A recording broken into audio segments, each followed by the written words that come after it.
Yeah, well, that's spooky, my God. So, Paul, we're coming up to Halloween. We've got to get creative. We want something spooky and pumpkin-y. Isn't pumpkins associated with Halloween? Oh, yeah, definitely. I mean, you look back, like the carving of pumpkins, the carving of shapes into pumpkins and faces these days. You know, it's a big part of the celebration.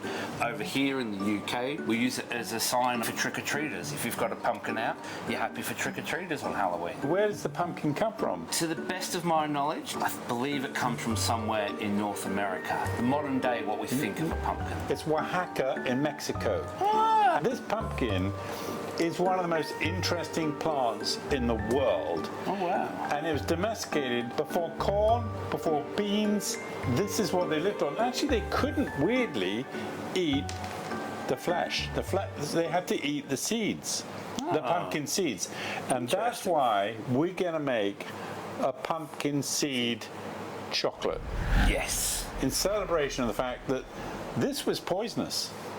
They would have used it for carving or carrying water or holding things, but they wouldn't have eaten it until it got domesticated and the toxicity was removed.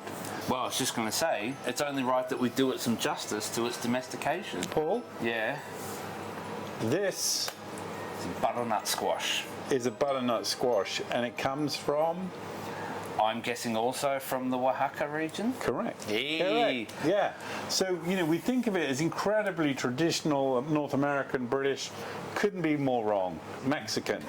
We have the Central Americans to thank for. Yeah.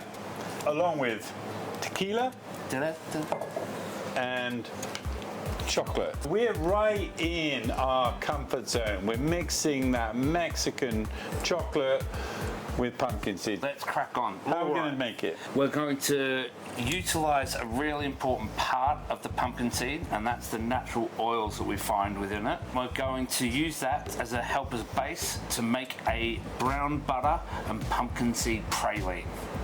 Wow. Yes. Pumpkin seed and butter praline. So first things first, in our saucepan we've got our butter, and we're just going to melt it down and colour it up. So we're going to caramelize the butter, sweeten it with a bit of sugar. So we've got a bit of sugar here. Just going to pop all of that in there. Are we going to put tequila in? I wish, but actually if we put tequila in now, it would kind of defeat the purpose, because you'd cook off all of the alcohol and some of the flavour. You're basically caramelizing the butter. Yeah. And then we're going to put the, let me Pumpkin guess, seed. the pumpkin seeds in. Yes. Caramelize them as well. Exactly. So the heat from the caramel will do the sort of toasting, roasting of the seeds for us. Because they're so thin, that will just naturally begin to cook all on their own. Sometimes when you make a praline, if you think a more conventional one with almonds or hazelnuts, you need to roast them a bit first because they're a lot bigger. These have got such greater surface area, you can just chuck them straight in there. So where did the witches of Halloween come? I can only think that is a much later thing. One thing I know about witches is that actually the old Wiccans used to be some of the most charitable people within their communities. They would use their big cauldrons to make whole feasts for the communities and those that couldn't afford to feed. What? Yeah. We had good witches? Not bad. I mean, like, I thought witches were bad. No, witches for a long time have been very misunderstood and actually been good parts Are of you the telling me community. they're misunderstood women? Oh no, heaven forbid that be the case, all right? That wouldn't be the first time in history. No. Let's be honest. Excellent. We've made the pumpkin seed and butter sauce. Now, how are we going to decorate the chocolates? What we want to do is make it sort of something that resembles the pumpkin.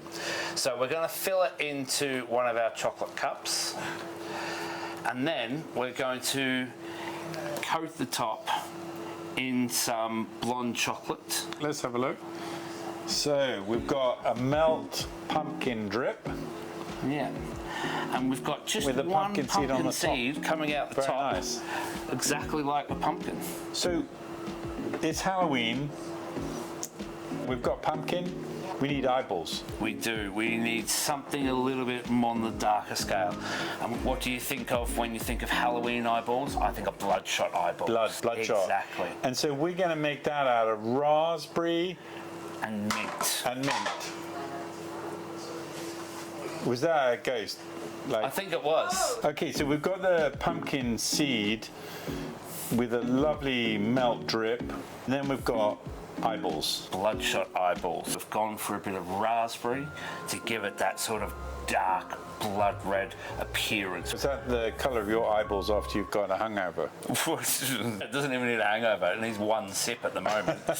A bit like that, but also we've got a bit of mint in there because that sort of like red and green, they evoke alongside sort of purple and orange, those colours of Halloween in my head. Yeah, sort of lurgy. When you bite into these eyeballs, it's going to explode in a sort of humongous Dark red mess. Because, you know, the Mexicans celebrate the Day of the Dead, don't they? It's the Day of the Dead. Yes. And that's the same as All Hallows, which is what we know as Halloween. It's nothing to do with trick-or-treating. It's all to do with remembering past spirits. Exactly. And the best way we can remember them is through an eyeball. Exactly. Let's go. Should we try one each? You want to try the eyeball first? I want to try the eyeball first. Okay, let's go with the eyeball. All right. Let's get in there. All right, we should hold it up to our eyes. Yeah, whoa, that's spooky. My God. Paul, let me eat one of your eyeballs. Let's go. Dive in.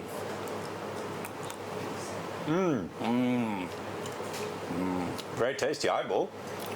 Raspberry, lovely flow of mint, very fresh. Perfect to have with a Halloween cocktail. That's delicious. This is one of our favorite recipes because it's just so fresh and fruity at the same time. And like I say, you bite into it, you've got this bright blood red coloured ganache flowing from it as well. So now we're going to try the pumpkin seed and butter, and this is a new recipe. This is really exciting. I'm very much looking forward to trying this. This is going to take you back 10,000 years to Oaxaca in Mexico and the very beginnings of the Aztec civilization. Let's get in.